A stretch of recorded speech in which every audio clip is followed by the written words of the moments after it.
अब बिना किसी दीक्षा के नहीं करना चाहिए। इस पर अमल करते हुए मुझे ज्ञात हुआ कि मेरे जैसे अनेकों संसारिक व्यक्तियों को वेदों शास्त्रों का मूल ज्ञान तो है नहीं। तो कृपया ये मार्गदर्शन करें कि हम कैसे जाने कि सामान्य रूप से पूजा की सही पद्धति क्या है और एक सामान्य संतग्रस्त उसका अध्ययन। उसके उसके लिए पूजा पद्धति के लिए तो आचार्य बने हैं ना।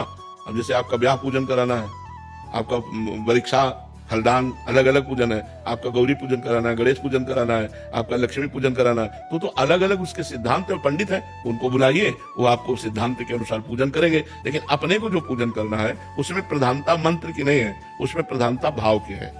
जो आचार्य के द्वारा कराया जाता है उसमें मंत्र की प्रधानता है, और जो हम अपने भाव से अपने घर में मानो भगवान को विराजमान कर लिया, और उसमें पूजा पद्धति यही है कि उनको समय से हम स्नान करा दिए, कपड़े से पोंछ दिए, चंदन लगा दिया। अब हमें कोई मंत्र नहीं आता, लेकिन भाव से हम कर रहे हैं, अगरबत्ती आरती कर दी, भोग लगा दिया, हो गई पूजा। ये अपने घर के ठाकुर की पूजा है। लेकिन जब वैदिक सिद्धांत से करेंगे तो फिर विद्वान आचार्य को बुलाकर उसके द्वारा कराया जाएगा, तो उसमें फिर मंत्रों की प्रधानता होती है। घर में जो अपने ठाकुर को विराजमान किए, इसमें भाव की प्रधानता होती है। मान लो आपको जल्दी जाना है ऑफिस, तो आपको भोग लगाना है, तो ऐसे भोजन लिए वैसे दिखा दिए, और जय ठाकुर जी को अपना जल्दी जल्दी पाए अपने ऑफिस से, उसमें भाव की प्रधानता होती है। लेकिन जब आप वैदिक आचार्य के द्वारा भोग लगाएंगे तब ऐसे थोड़ी होगा कैसे दिखा दे, फिर वो मंत्र के द्वारा पूरा भोग लगेगा, पर्दा लगेगा। ऐसा है, अपने भाव के अनुसार ठाकुर को घर में रिझाया जाता है। जो भी देवता देवी की आराधना करे वो अपने भाव प्रधान होते हैं, उसमें घर में भाव प्रधान होता है, और जब आचार्यों के द्वारा कराते हैं तो मंत्र प्रधान होता है।